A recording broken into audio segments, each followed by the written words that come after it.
realmente como está ahí en la primera placa, que dice tristeza o depresión, y muchas veces se confunden. Para hacer una diferenciación, lo que podemos decir primero que la tristeza es un síntoma, la depresión es un síndrome, y un síndrome significa un conjunto de síntomas, es decir, hay muchos síntomas, aparte de que puede estar dentro de esos síntomas la tristeza. Por ejemplo, en la depresión puede haber una tristeza, es decir, una pérdida del estado anímico, y también se puede acompañar con pérdida de interés o placer por cosas que al paciente antes le interesaban, como por ejemplo salir a cenar, jugar al fútbol, hacer las tareas en el jardín, las relaciones sexuales, etcétera, etcétera. El paciente en realidad empieza a perder mucho interés por eso, y también se le puede agregar, por supuesto, ansiedad, angustia, clinofilia, que es el buscar o el deseo de estar permanentemente en la cama. En general tienen alteraciones como inapetencia y insomnio. En general la inmensa mayoría de las depresiones presentan estos dos síntomas. Excepcionalmente algunas depresiones presentan el síntoma contrario, es decir, mucho apetito, comen demasiado y sobre todo los glúcidos, los azúcares, los dulces, etc. Y también se presenta muchas veces con lo que se llama hipersomnia, es decir, el paciente duerme demasiado, duerme de noche, se levanta a la mañana y vuelve a acostarse.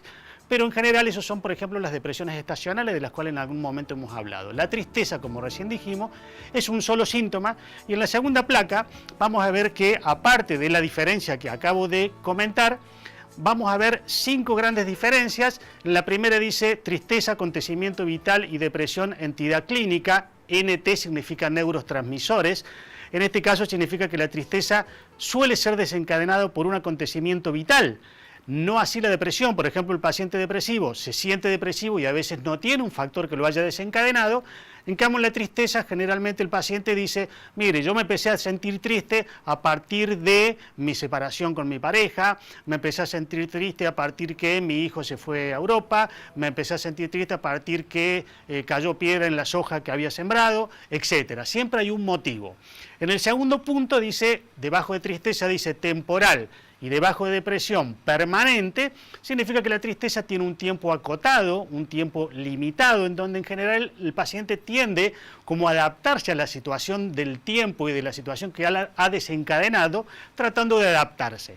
En cambio, en la depresión, no, la depresión es más permanente. Esto significa que tiende a tener una permanencia en el tiempo, aunque sufre crisis de exacerbaciones agudas, es decir, el paciente crónico, el paciente depresivo no es que va a sufrir crónicamente depresión, sino que en realidad va a tener episodios depresivos, va a ser tratado, y a medida que sea tratado, esos episodios van a ser menos frecuentes. En la tercera dice, el tercer renglón dice, debajo de tristeza dice ritmos biológicos normales, en la depresión dice ritmos biológicos alterados. Los ritmos biológicos son, por ejemplo, el apetito y el sueño. En la depresión, como dije recién, están alterados, en la tristeza probablemente no, es decir, el paciente puede estar triste, tener un apetito normal y tener un sueño normal. El del cuarto espacio dice no afecta a la actividad diaria, y en la depresión sí afecta a la actividad diaria, es decir, cuando un paciente está depresivo difícilmente, por ejemplo, puede ir a trabajar. En cambio, un paciente triste sí puede estar trabajando, es decir, no le afecta su actividad diaria. Y por último, en la tristeza dice una palabra, un gesto, y abajo de depresión dice ayuda profesional. Esto significa que la tristeza, uno cuando se encuentra triste puede tener una charla con un amigo, puede tener una charla con un confidente, puede tener una charla, puede hacer psicoterapia, que creo que es lo ideal dentro de este tipo de situaciones, para que alguien preste un oído fundamentalmente y una expresión imparcial con respecto a lo que piensa de cómo lo puede ayudar para salir de esa sensación de tristeza. En cambio, en el depresivo indefectiblemente necesita un acompañamiento terapéutico o profesional. Cuando digo profesional, estamos hablando de un tratamiento médico, es decir, psiquiátrico, porque como la alteración es de neurotransmisores y sustancias químicas, en general se suele utilizar un psicofármaco.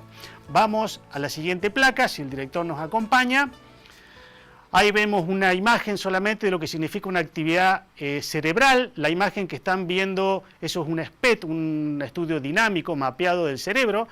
A la mano izquierda, el cerebro que vemos casi todo azul, significa, en el azul, este tipo de actividad cerebral significa que está en hipoactividad, es decir, en descenso de actividad, está funcionando a la baja. Eso significa que las neuronas están más lentas, de hecho el paciente tiene los síntomas de lentitud. Eso que está en azul hay que modificarlo y se modifica a través de sustancias químicas, como puede ser a lo mejor un antidepresivo. Ese color va a ir virando hacia el de la derecha, que dice un paciente no depresivo. Como verán, los espacios azules dentro de ese cerebro, el del lado derecho, son muchísimo menos que el del lado izquierdo. Es decir, que cuando vemos este cuadro, uno podría decir que no se deprime quien quiere, sino quien puede. En realidad el paciente que está depresivo tiene un cerebro que se ve a través de una imagen azul, como lo vimos ahí en la imagen derecha.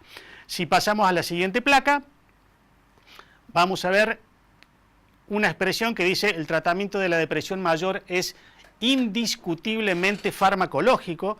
Quiero hacer una aclaración que de toda esa expresión, la palabra más importante para mí es donde dice indiscutiblemente, es decir, no está diciendo solamente farmacológico, está diciendo indiscutiblemente farmacológico, es decir, el fármaco va como tratamiento de base. Posteriormente se le puede agregar, por supuesto, un acompañamiento terapéutico, el psicólogo, yoga, relajación, caminatas, etcétera, etcétera. Pero indiscutiblemente farmacológico. Y si vamos a la última plaquita, que normalmente siempre presentamos la última con un mensaje particular, esta frase me gustó, que dice: lo más triste que le puede suceder a un ser humano es sentirse vacío teniéndolo todo. Yo creo que esto en realidad, Maggie, abarca un poco a las dos situaciones, tanto a la tristeza como al depresivo, que tiene todo, que no sabe por qué está depresivo, pero se siente muy triste y muy angustiado. La conclusión que yo sacaría es que no toda depresión cursa con tristeza y no toda tristeza es depresión.